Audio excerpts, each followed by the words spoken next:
am Chelsea. And I'm Lauren. And we are The Financial Diet. And today we're going to be continuing the discussion about building the financial freedom to follow your dreams. But no matter what those dreams are, whether it's being a professional artist or starting your own business or being super wealthy or whatever your dream is, you have to learn how to start small and narrow them down. You can't just wake up one day and say, hey, I'm going to quit my job and live my best life because that's what some, inspirational coffee mug told me to do. It'd be nice, but, it's just not the way things work. You need to have a concrete plan. First off, you have to hone in on what your dream actually is. For me, when I was in college, it was paying off my student debts and making a living as a working artist. And in order to achieve this, I broke down the process into several mini dreams that were easier to tackle. To tackle my student debt and pay all my bills on time, I took a full-time job after college. And while it didn't consist of the most exciting work, I was learning great design skills, making a steady paycheck, and the hours were reasonable, which meant I could come home after work and continue on side projects. After college, I lived home for a few years, which allowed me to save money. For my dream of becoming a graphic designer, I made a plan comprised of several mini goals that I knew would take me to where I wanted to go. To do this, I gained experience, improved my technical skills,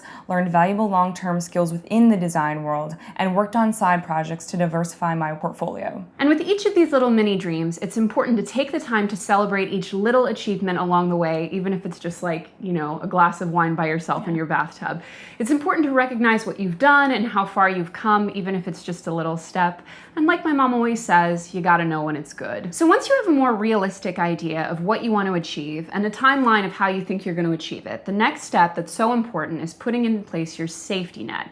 Now, we always talk about, just in general, everyone should have an emergency fund, which is like 6 to 9 months of your regular bills, so that if something happens, the unexpected, you lose your job, whatever, it's not the end of the world and you can protect yourself. But if you're planning on following your dreams or even quitting your job like we did, you're going to need way, way more than that. And that comes both in terms of professional flexibility and financial security. And eventually you're going to have to take a leap no matter what you're doing. And you need to make sure you have that safety net in place to be able to do so. For me, I worked on saving a lot of money while I was still at my advertising job full-time, which meant that I could take a leap on an opportunity for a passion project when it came up. And for me, it was a little different. I was in a job when I started writing full-time. I was nannying. And it allowed me to write, when the kids were asleep or during my downtime. And it gave me the flexibility to transition into writing full-time before the full-time wages were really there. Once you've mapped out a game plan for your career goals and your mini dreams, and you've put the work in to make them a possibility, the hardest part is going to be breaking into the industry.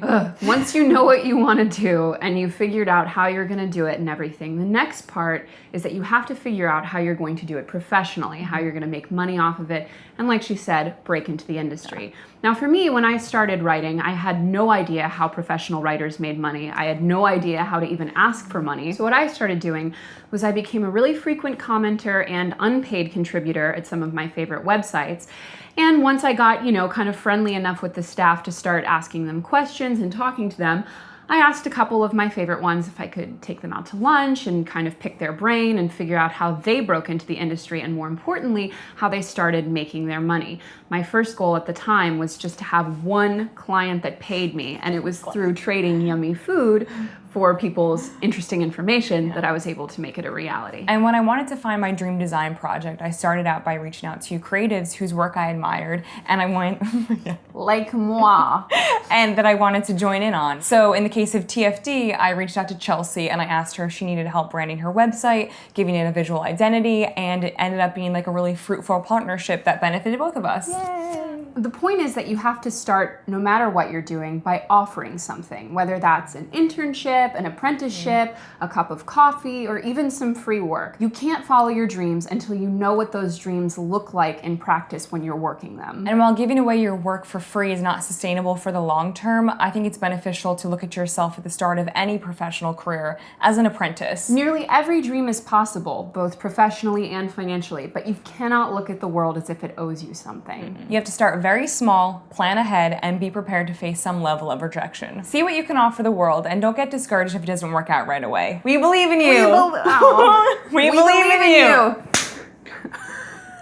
So thanks for watching, and don't forget to hit the subscribe button and to go to thefinancialdiet.com for more. Bye!